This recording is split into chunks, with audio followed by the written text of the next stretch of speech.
Let me show you exactly what we're building in this video. All right, cool. So those are the events I have that day. Perfect. I didn't want to go look, so I just asked my agent and it got me the events. Perfect. Now let's give it a new task.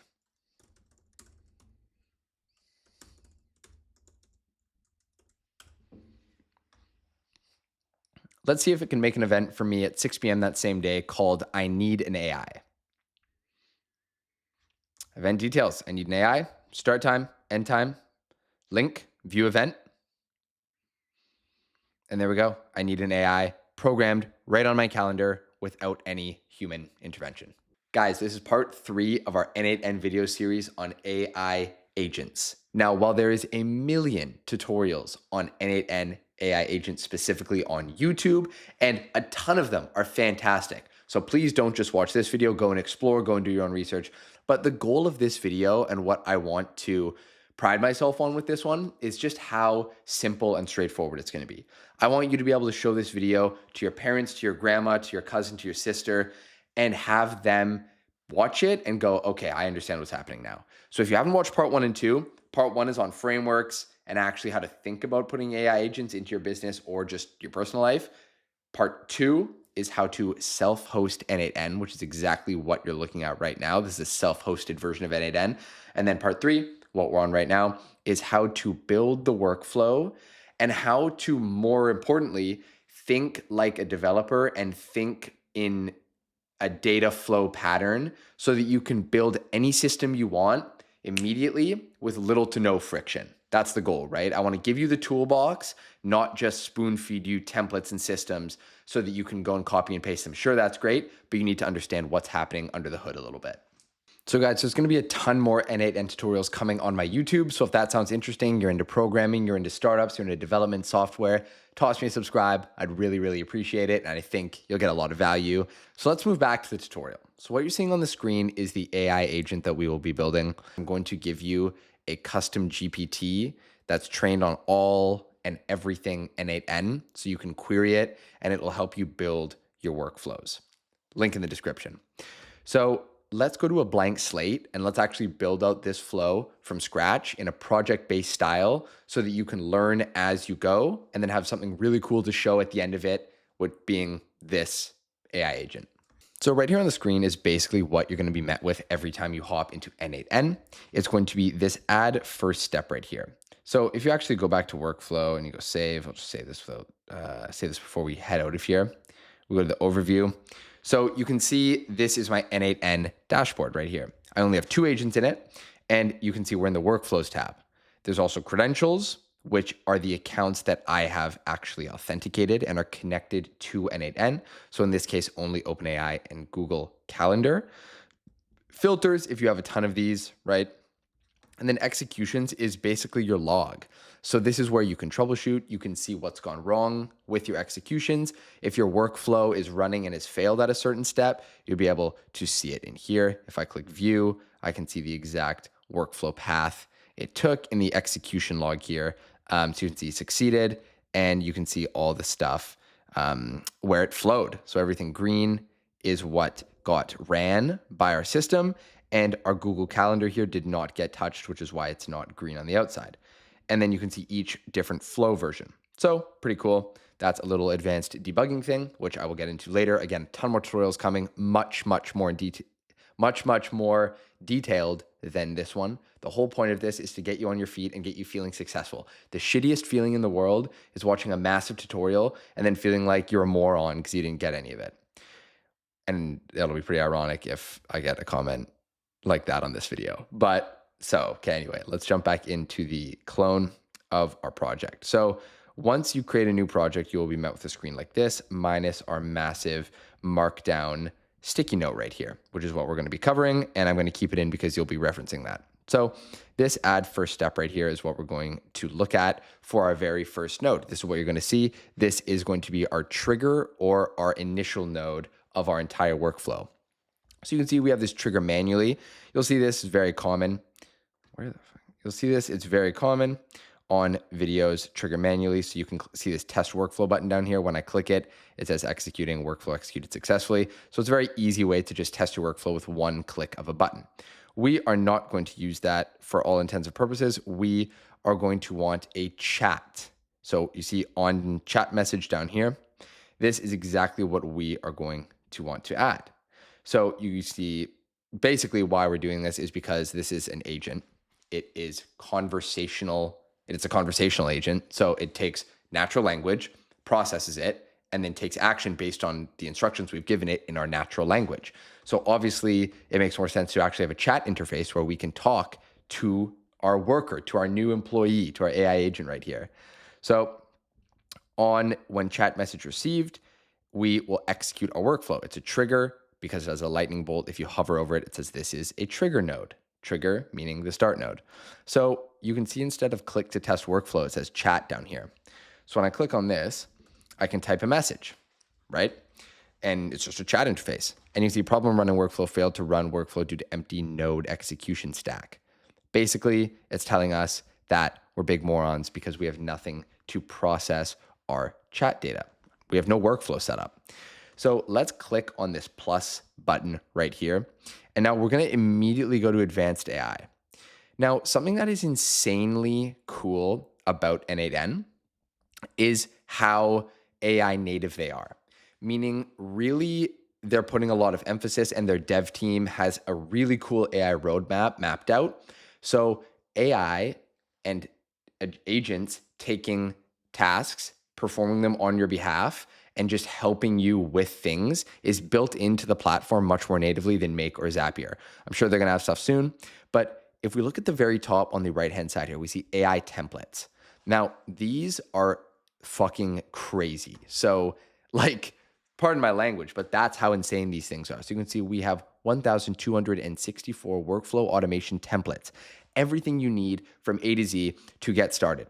Now, I want you to reference these after this tutorial's over because what I teach you in this tutorial applies to literally every single AI agent you're going to build, or at least the core components of what's happening in here will. The more complex agents get, the more JSON, the more formatting, the more variables you're going to have to use, and the more complicated your workflow gets. But all the core concepts will be the same. So you can see, use an open source LLM via Hugging Face. And you can see all this stuff, click to explore. You have a basic model right here, and you can literally use the workflow. They're all free. And then you can play around and basically you can hire 1,264 employees for free in this template guide right here. Pretty insane. Anyway, I digress. There's going to be timestamps if you want to skip around. So we're going to click on the AI agent node right here. This is going to be our brain. This is our AI agent. This is where we give it directions, instructions, tool calls, memory, so that it can perform tasks for us agentically with agency. It has agency to perform tasks. So you'll see this interface right here. We have the input on the left, and then we have the output on the right-hand side. So you can see the chat input was hey, and it saved that because that's what I said to it. That's the information that it has from us. The action was send message, and there's just this session ID that we don't have to worry about right here. So this piece in the middle right here, and we can actually move this around, is our AI agent settings, where we're going to configure what we want to happen with our agent. If we see this first drop down under agent, we'll see that we're on tools agent right now. Now, I will also make a video explaining the difference between all these agents, but it's irrelevant right now. It's kind of out of the scope of what we're talking about. So tools agent will do absolutely fine. You can see it says utilizes structured tool schemas for precise and reliable tool selections and execution. Recommended for complex tasks, requiring accurate and consistent tool usage, but only usable with models that support tool calling. A lot of the models support tool calling. Tools agent is exactly what we're going to do. And then, yeah, do yourself a favor, read some of these, ask ChatGPT what some of these mean. But again, there's videos on YouTube covering all these, and there's a video coming soon on my channel covering all these. So we have conversational agent, describes tools, OpenAI, functions agent, plan and execute agent, React agent, and then SQL agent. So tools agent is what we're going to be choosing here. Source is connected to the chat trigger node. So this is going to be our trigger node that we just added. This is the source for the prompt. So this is how we're going to call our agent. Then the prompt is json.chat input.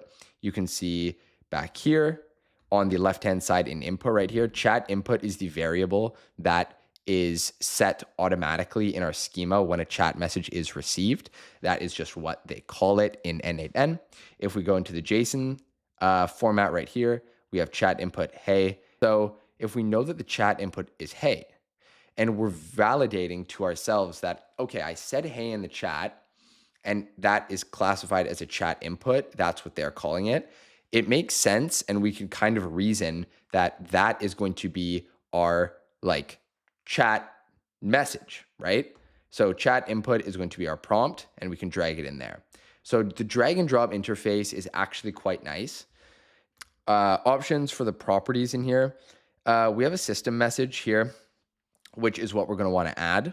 So I've pasted our system message into our AI agent. What a system message is it is the instructions that we are giving our agent to basically operate and its North Star. So if you were to talk to a new employee and say, I need you to respond to every new email that the company gets in an extremely polite, cordial, kind way, that is the employee's system prompt. We're training it on the specific outputs that we want them to provide. Exact same thing with an agent.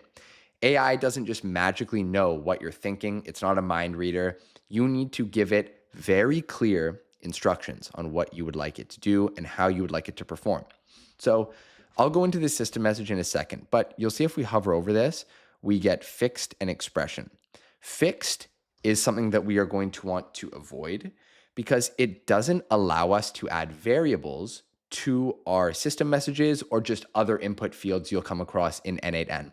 I encourage all of you to always use these expressions. So click on this little icon on the bottom right, expand this section here. So you can see we have this prompt. You are a helpful assistant that answers any questions users ask about life, but also helps with their calendar. That's what we're going to build, a calendar agent in this to answer questions about dates, times, and meetings coming up. Today is, and that's blank. The reason why that's blank is because I'm going to add a dynamic variable that will update dynamically, as I said, on the current date. So the AI agent knows, okay, today's Friday, January 31st. Tomorrow is February 1st. And it will dynamically update so it knows what days is today. So then it knows if I say, hey, I want something February 3rd, it knows that that's 4 days from now. So then it can calculate that, right? It needs to know what today is. And then we'll go into these variables in a second here. Remove all this. So let's remove all that. So now we just have today is and two sets of curly braces, right? And we're right in the middle. You can see it's red because this evaluates to invalid syntax, which we can see on the right-hand side there. So we're like, shit, I did something wrong. Don't panic. It's okay. Let me show you what we're going to add so the agent knows today's date. So how do we add the date? We are going to do this. We're going to say $. And when you add a $, you'll see there's a ton of stuff that pops up here. Previous node, we have this from AI node, which we'll get into in a second here. But what we're going to want to use is the .now. So if we hover over it, now represents a date time of the current moment. Uses the workflow's time zone, which can be changed in the workflow settings. Another thing I'm going to have to show you. So let's just hit enter on that. So now that we've hit enter on that, we can see on the right-hand side, date time 2025-01-31st. So it's January 31st. So that part we can kind of figure out. And then the rest of that is basically like the time, the exact time it is in a certain format. But the format's gross and we don't want that. So now dot format, right? And if we hit enter on that, you can see that we get this lovely little string right here, format bracket, then two quotes, and year, month, day. And you can see that evaluates to 2025-01-31st. So a little bit more readable, a little bit more nice to actually look at. So that is not what we're going to add here. Let me show you how we're going to change this to give the AI ultimate context. So all we're going to do is do 4 capital Ds in here. And as you can see, now, if we look in the results section, it says today is Friday, January 31st, 2025. Beautiful. It looks so much nicer. And that's how simple it is. That's all we're going to add. And it just looks gorgeous and beautiful. Now, let's move on to this variables section. So the whole point of variables is that they are dynamic pieces of data that change as we go based on what inputs come into the flow. And then they can get fed to the AI so it knows exactly what to put for each variable. It doesn't go outside of the context that we give it. It knows that it has three variables, not four, not five, three variables: start time, end time, and description, that it can fill in dynamically with information. So we're basically pushing it down a path and guiding it towards our desired outcomes here. One variable, start time, which is going to be the start time of the meeting that we want it to set on our calendar.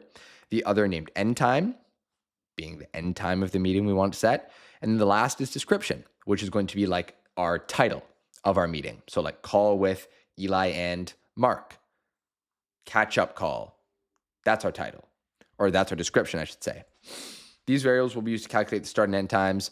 And then we've given it this other thing, right? If no end time is detected, which if we don't add one, assume it is 40 minutes after the start time. So we can give it agency and direction to actually just make decisions on our behalf. Super cool. So that is it for this.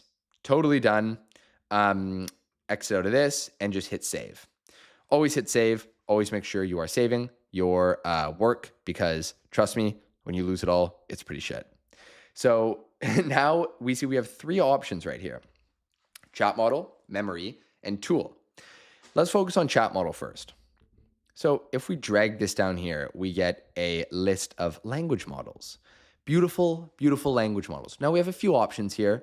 A lot of them are not that great. Some of them are very good. Anthropic, very good. Grok, pretty fun to use. But for the sake of this video, we are going to use OpenAI just because it's beautiful and clean and lovely and very nice. I'm going to make a video going over some other language models. You probably know which one I'm talking about, but we're going to use OpenAI. So credentials to connect with. I have my OpenAI account already connected, so no need for me to actually connect. If you are not connected, you can click Create New Credentials. You're going to see API key right here. You don't need to worry about organization ID. Base URL is already filled in for you. So the only thing you need to do is go to OpenAI's API, make an account. I'm sure you already have one. Go to their API section, add like $5 to your account, link your card, and basically just click New Key, create a key, name it, and copy and paste it in right there, and just hit save. That's it. Then for the model, we have a ton of models to pick from. We have O1, O1 Preview, O1 Mini, GPT-4o, all the normal models. We're going to use 4o Mini just because for this simple task that we're doing, 4o Mini is the cheapest and it works absolutely fine. Now, we're not going to add any properties to our chat model. These are all quite complicated and we're not going to get into them now. So that's it for our OpenAI model. Like that's it. That's all we do. Very simple. You thought it'd be harder. It's not. It's very simple. Make sure we hit save. Always save your work.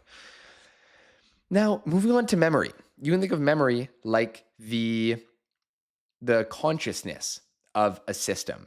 So the OpenAI chat model is like the brain. But if you can tell me what 5 plus 5 is, which OpenAI can, but then you immediately forget what I asked you before, it's not that useful, because if I tell you we're talking about math, you need to give me math problems.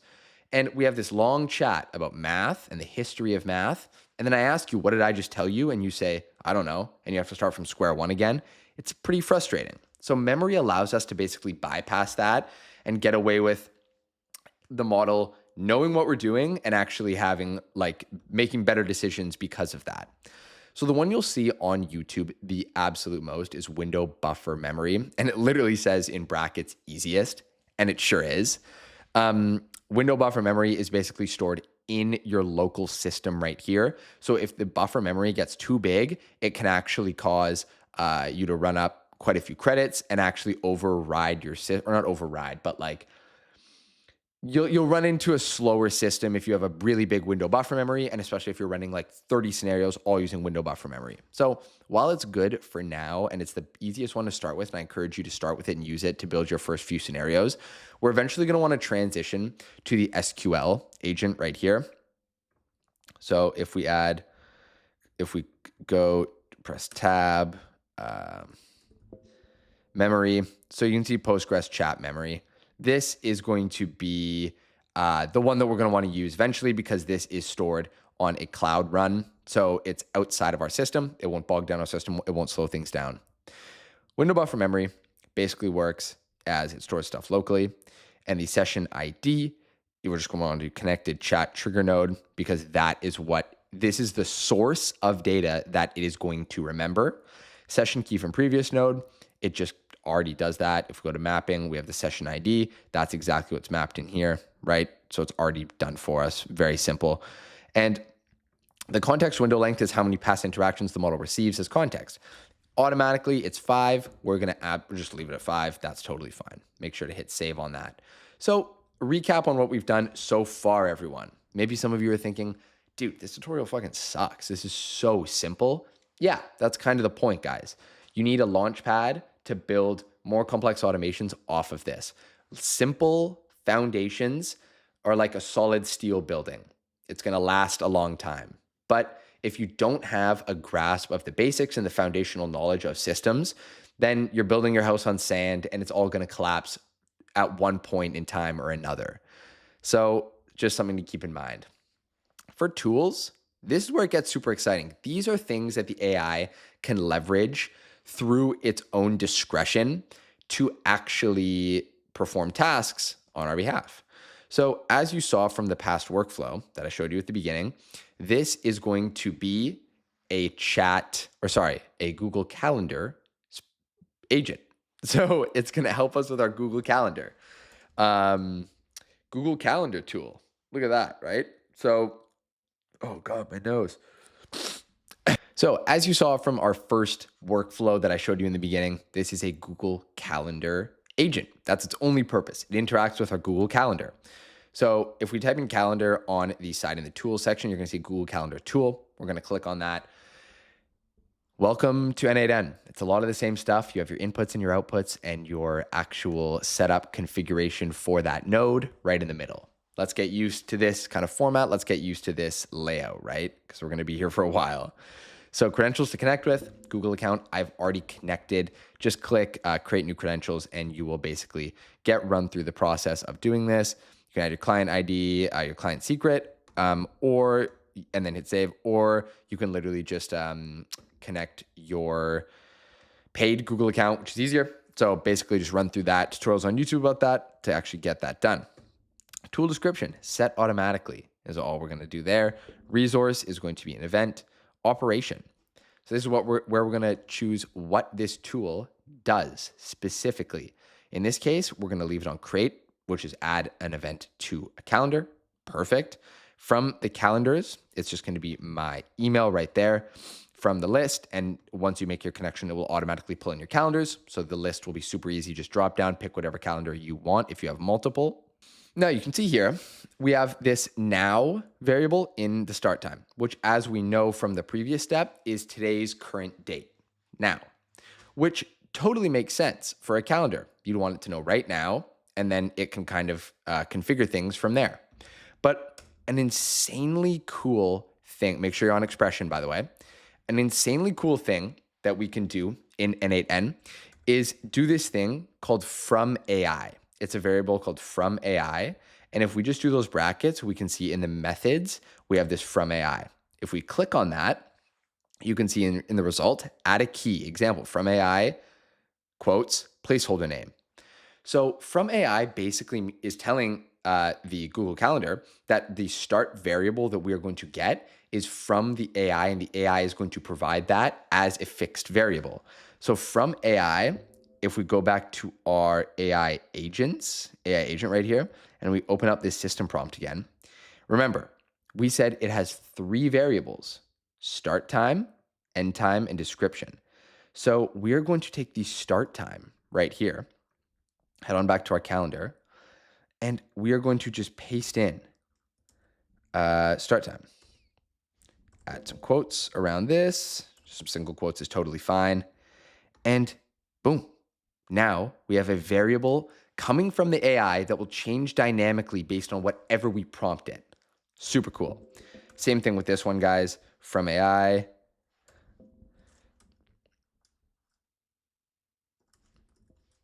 From AI, and then we're going to go end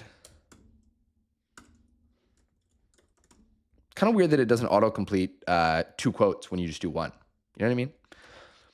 And now we have the start time and the end time, which is exactly perfect. That's exactly what we want. And then for the properties down here in this additional fields, from AI, description.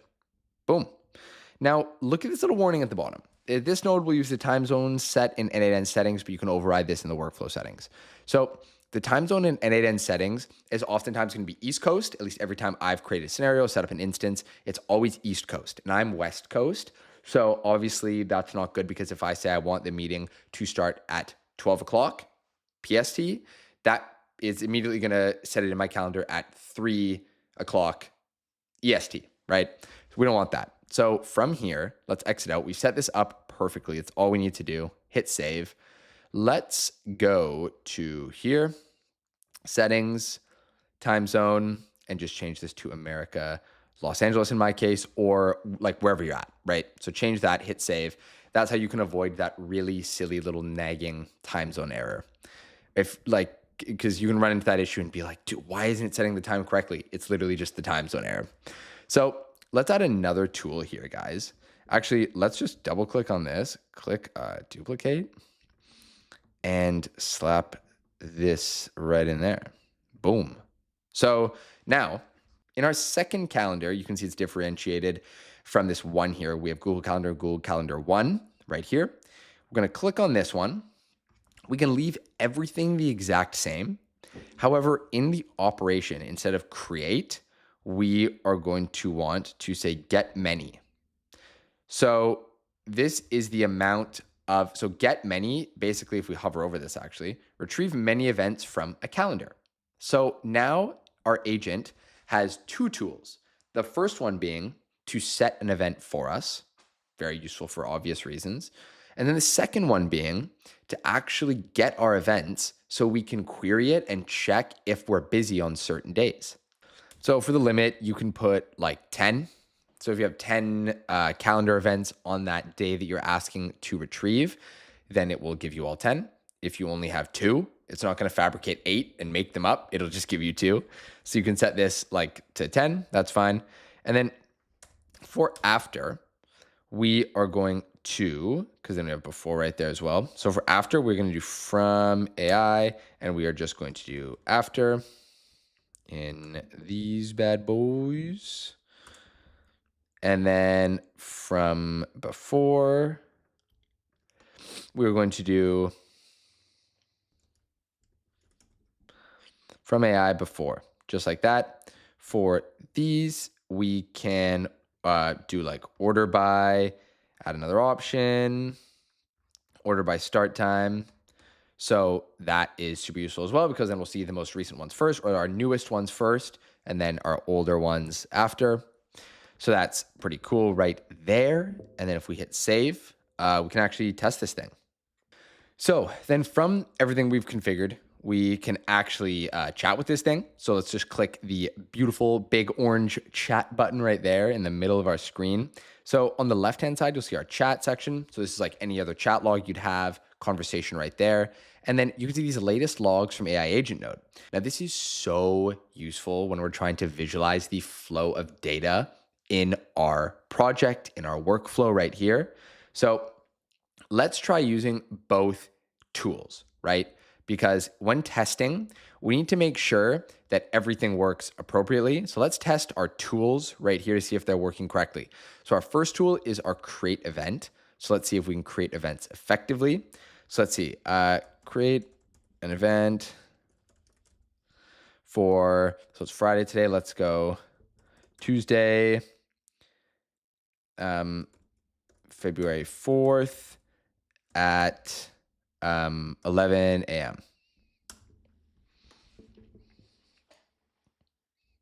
So you can see AI agent pulled the window buffer memory right here, then went to the chat model. You can see our input prompt right here. And then let's look at our output prompt. So our output prompt just went straight to here. Then we have this right here, and this is our output. So there's no existing events. Beautiful. That's good. So it checked if there was any conflicts. What would you like to name this event? We also have the description. Call it test n8n. querying the window buffer memory first, always again, to see if it will have any information that we can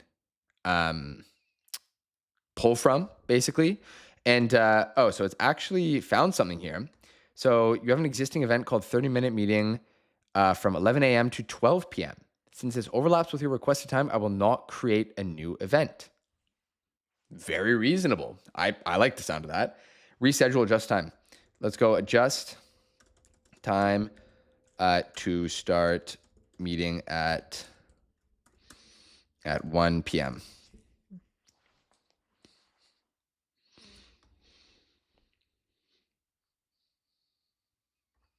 The meeting has been created successfully. You will remain unchanged. You can view it here. And what do you know? This is our exact meeting right here, the one that I have. So it seems like it actually did create a meeting for us, which we'll delete. And it actually didn't give it a title, but it did start at 1, which is good. Adjusted to 1 p.m. So let's say, let's just delete this again. Maybe we weren't clear enough with our actual request here. So let's delete this one. So let's say create a new event for the same day. Now we can say same day because since of the window buffer memory, it will know what I was asking it previously, and it will know that I asked it for February 4th, right?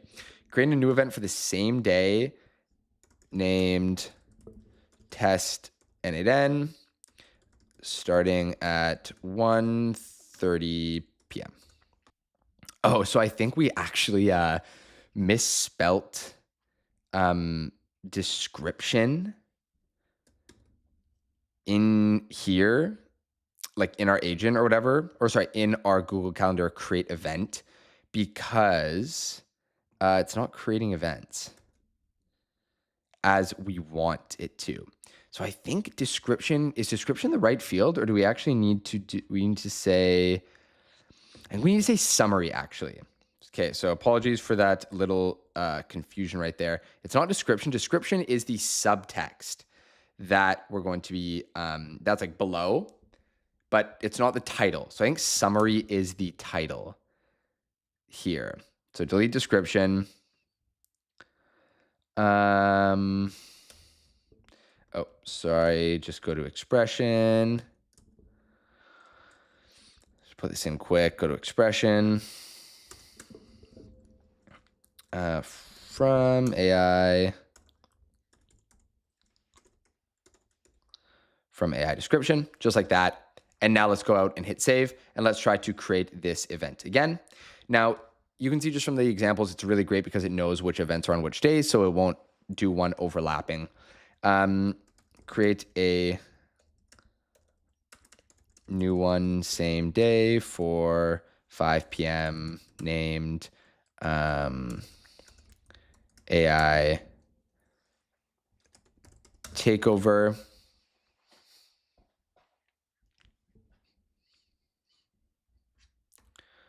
A takeover has been successfully created. We can view it here. It gives us a beautiful little link to check it out. And you can see 5 p.m. AI takeover. And since we told it to only schedule 40-minute meetings, if we don't give it an end time, it scheduled it from 5 to 5:40 p.m. Now, you can do crazy things with this, like actually invite other attendees, send emails, query databases, do absolutely everything. But you can see, guys, this is kind of our basic workflow here. You've learned some JSON notation. You've learned how to reference the AI's responses with the from AI. You've learned how to actually test this with this when chat message received feature. Configure your AI agent with a system prompt, a user prompt right here, and to connect it to different nodes.